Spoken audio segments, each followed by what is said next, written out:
Our superb man today has a degree in philosophy, but has chosen to follow a life as a comedian. He started with the duo act with Chris Hardwick. Recently, they made a music video, Goosebumps, which has over 1 million views on YouTube, which happens to be about a quarter of New Zealand's population. That's it? My children absolutely love the Chicken Monkey Duck song, and on YouTube that has 700,000 views, and he's a star in Learning Town. Welcome to Mike Phirman. Hey, how's it going? Great, thank you. Hi. So Mike, what is your greatest joy as a parent? My greatest joy as a parent. Let's see. I would say probably watching my kids grow through adversity. Like if I get to see them cry or be in pain or get knocked down or something like that, I just feel great because I know they're growing. And if they're racked with despair and there's nothing I can do to help, then I feel awesome because I know they are building character, and I know they're going to find their God that way. I just feel like I just hope I get to see them hit rock bottom someday and know that they're really going to make a breakthrough. No, I'm kidding. Of course, I don't like that. Even though I guess it's necessary. But I you know what is joking around. I love when they're in a good mood and like just running around and joking around and being silly. Like I just think that's the best time in the world. Yeah, I just love their laugh, Like it's so infectious. Oh, yeah. Yeah. And I love when I love hearing when I have two. I have a 4-year-old and a 1-year-old, and when by now the 4-year-old he can say most things, although he's got a couple little like typical kid speech impediments and things, like he'll say a T sound instead of a K sound. So when he starts to say things like oh, I'm gonna kick, I'm like, wow, hey. Nice one. I heard that. I got that. That's great. Which I think I'm not saying that I'm a speech therapist, but I did. I know there are a couple things. I know you're not necessarily supposed to be like, it's not that, it's this. That rather than telling them they're doing it wrong, it's better to. I heard this somewhere.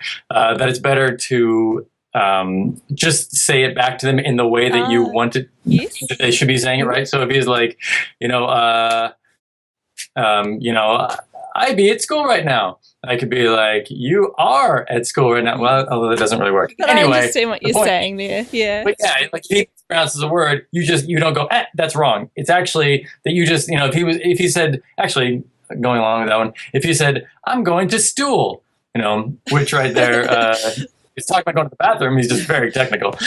But I'd say you are going to school, it's right, or something like that. Without being condescending. But when I knew that he, as of like 3 years old or so, he's not really doing a K sound at all. He's just, everything is, he's figured out for him is the, closest approximation he's going to have.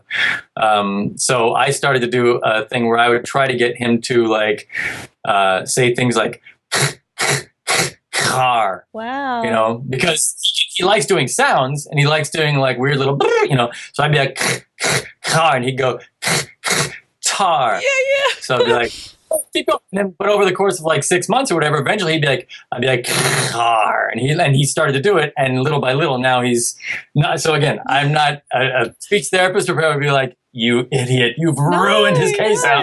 Well, now he's like, so can you catch a ball with me? And I'm like, he doesn't, why does he have that weird accent? Well, my daughter, my youngest daughter, Sophie, she can't say S. She says a D sound instead. So she calls herself Dopey, which my family thinks is hilarious. What's your name? Dopey. And she's the same. I go, Sophie, Dopey. Yeah, exactly. It's the two, and that's like my 1-year-old. He can say things like "mama," and he can say "baby." His like 4 words are "mama," "dada," "baby." 5. Da for dog, and ninja. You can like in the top 5, ninja has kicked in. Yeah, so cool.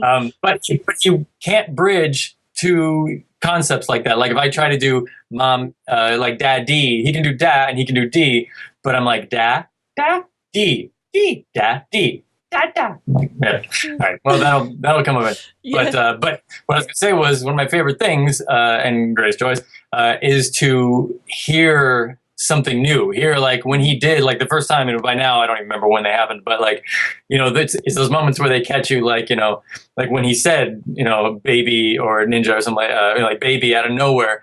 I was talking with a friend who was saying that it's like when your dog talks. It's like you're sitting there and all of a sudden your dog repeats what you said.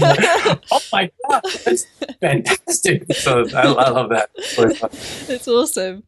So we have lots of wonderful memories of our own children, but do you have a fond memory of when you were a child? Yes, I have one fond memory. My favorite thing ever was this is the one that's coming to mind, and it's one that I specifically have thought about. Like someday I'm going to do that with my kids, and it's kind of happened, but not quite. But I used to love when my dad would shave.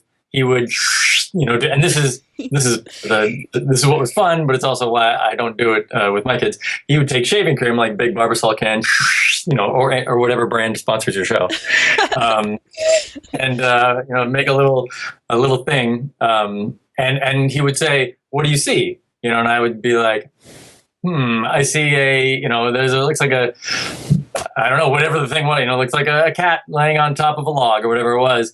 And I just thought that was like the greatest thing in the world. Like we did that all the time. It just felt like, wow. I don't know why. Just, it stuck with me like as of when I was like 10, I was like, someday I'm going to do that with my kid. And now the thing is, I use this stuff called Cremo, which is a shaving cream that is very concentrated. And you only need like this little... it's like, what's this? Does it look like today? You'd be like, it still looks like an almond, Dad. It always looks like an almond. It's never not going to leave. Well, I think it definitely would have fostered your creativity as well. Thinking outside the box. Yeah, that's what was fun. Was like, wow, it's whatever it somehow. And my dad is he's a retired doctor and a fun guy, like a funny guy, but not an artist, not a music guy, not a painter or anything. He doesn't not a big arts and crafts kind of guy. Totally happy that we would do it.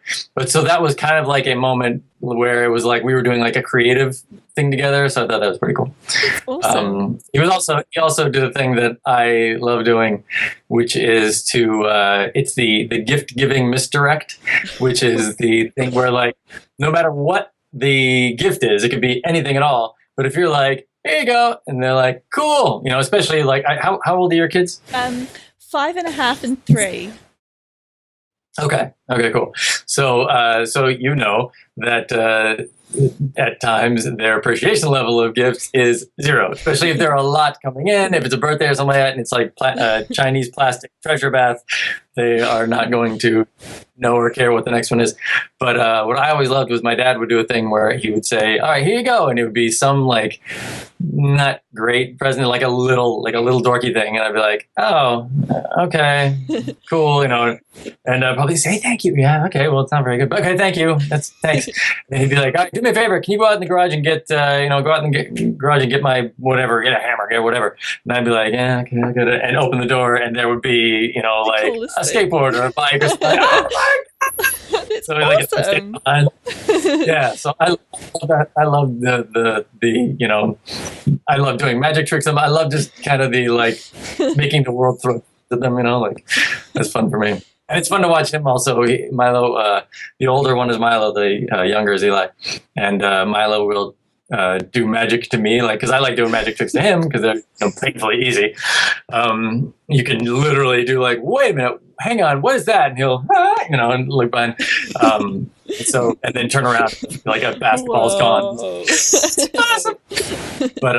But he'll do the same thing to me and like take, he'll be like, hey, Daddy, yeah, and be like, look over there right now. And I'm like, wait, turn your head. And I'm like, huh? And then you hear like, turn around. And he's like, whoa.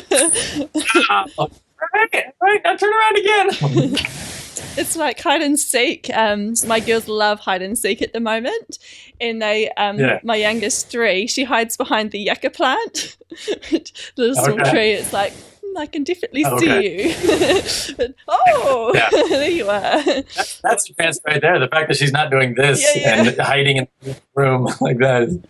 That's awesome. We've actually just got to the point where we played hide and seek the other day, and I walked into the living room, and there was a small pair of shoes sticking out from behind the curtain, and I went over and I'm like, and he had put his shoes and was hiding in the closet, and I was like, awesome.